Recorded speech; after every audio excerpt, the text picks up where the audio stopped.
monsieur, si jeudi prochain, vous croisez aux côtés de Monaco, il y a là-bas un congrès dédié, mais peut-être n'en avez-vous pas besoin à l'esthétique et à l'anti-âge. Alors, c'est l'occasion, avec Laurence Dorlac, de faire le point sur les dernières tendances. Alors, elle va vous dire, oui, les injections. Et vous allez dire, oh, encore, ça va comme ça.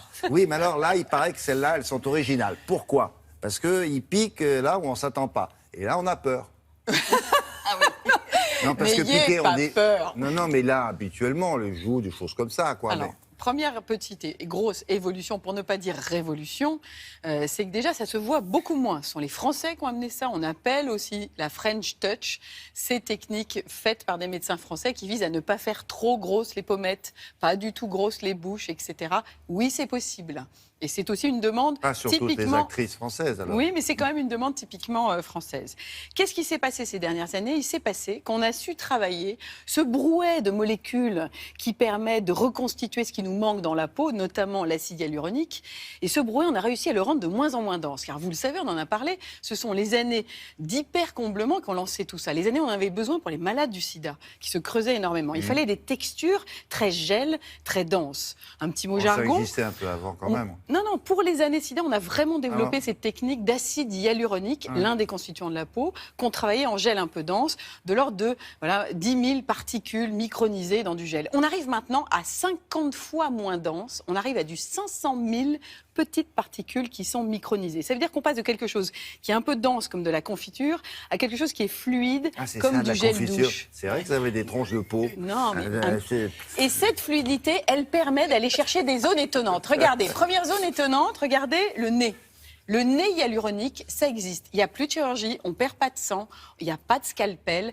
En un quart d'heure d'injection, on peut rééquilibrer un nez, donner à cette jeune femme... Comment ça Mais oui, parce qu'il y a un creux et une bosse. On n'a rien coupé, on n'a rien ajouté. Rien, on a ajouté. On a piqué ici. On a ajouté là un peu d'acide hyaluronique. Et éventuellement, là, c'est le médecin. Mais elle jouait dans Cyrano ou pas, la dame là, parce écoutez, oui, regarde. Voilà. Non, mais elle... Et donc là et là. Exactement. Et donc ça fait ça. Exactement. En un quart d'heure. Ouais. Mais c'est solide? Ah ben c'est solide, ça tient jusqu'à 1 an et demi, c'est parfait. Autre zone étonnante, regardez-moi cette seconde photo qui concerne quoi? Les mains. Avec le temps, les mains se squelettisent. On peut injecter, toujours en 10 minutes, une petite boule. C'est un petit peu comme de la pâte à modeler. Vous voyez, ce gel dont on sait maîtriser maintenant les densités, l'harmoniser dans la peau et on retrouve le dodu des mains, encore plus fort. Quand on a les oreilles un petit peu fripées par trop de pendentifs un peu trop lourds, n'est-ce pas?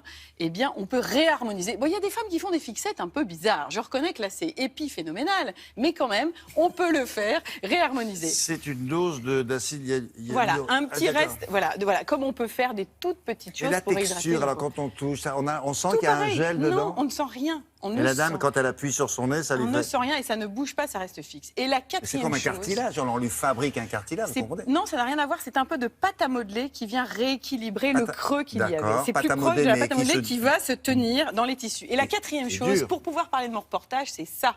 Des talons que l'on porte, où le poids du corps va se déplacer, créer une douleur, et là, on va pouvoir venir injecter dans le pied, ça ne se voit pas, une sorte de coussinet de texture qui est biomimétique, qui est adapté évidemment aux pieds et à la peau, et qui va donner, alléger la souffrance. Regardez.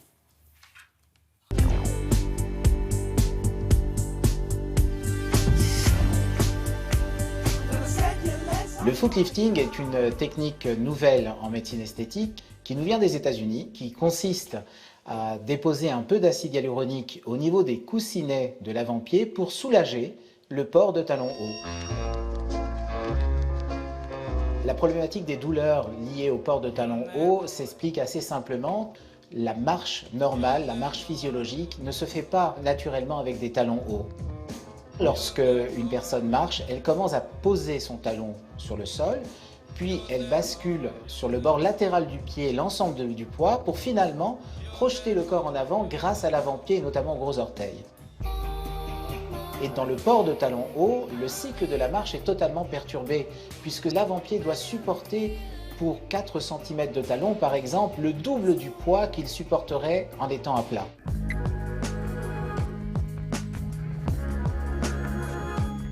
C'est ici que vous avez mal? Oui, c'est là. D'accord. Donc on est pile en regard de la tête du deuxième métatarse, qui est cette zone qui appuie vraiment lorsque vous portez des talons. On va passer sur le podoscope. On peut voir que le poids du pied est porté davantage en avant par l'utilisation du podoscope à fluorescence. Le podoscope à fluorescence permet en réalité de visualiser un appui rehaussé sur l'avant du pied. Et donc on a un appui qui est très important au niveau de la tête du deuxième métatarse. À partir du moment où on a obtenu cette image de fluorescence rehaussée, alors on peut précisément localiser le point d'appui qui pose problème d'un point de vue douleur. Et glisser une seule seringue d'acide hyaluronique pour les deux pieds à ce niveau pour soulager cette douleur. Une fois que l'acte est réalisé, on va simplement protéger la zone traitée avec un simple pansement et demander à la patiente de ne pas porter de talons hauts pendant 24-48 heures, le temps que le produit s'intègre bien dans les coussinets, et ensuite elle pourra reprendre sa marche avec talons en étant bien mieux soulagée. La durée d'action du footlift est variable. En moyenne, on s'attend à un soulagement relativement durable de minimum 6 mois, mais ça peut aller jusqu'à 9 mois, voire un peu plus. Donc effectivement, nous les garçons, quand on voit ça, on se dit comment elles font, parce que c'est un équilibre. Il faut être un athlète pour être à 11 cm comme ça. Et là, c'est pour soulager ça. Nous sommes des athlètes tous les jours. Et vous êtes à combien? Là, je fais beaucoup d'athlétisme. Ah bah là déjà, c'est très athlétique quand même. Hein. Et les coussinets en bas, d'accord. Voilà, ok. Très bien. Le footlifting. Merci beaucoup. Une petite devinette, on va vous parler d'un monsieur qui a fait une formation de chocolatier, me semble-t-il. Aujourd'hui, il est pâtissier mondialement connu. C'est pas difficile si vous le cherchez dans Paris, si vous passez par là et que vous habitez au Honolulu, vous cherchez un trottoir où il y a une dizaine d'équipes de télévision japonaises.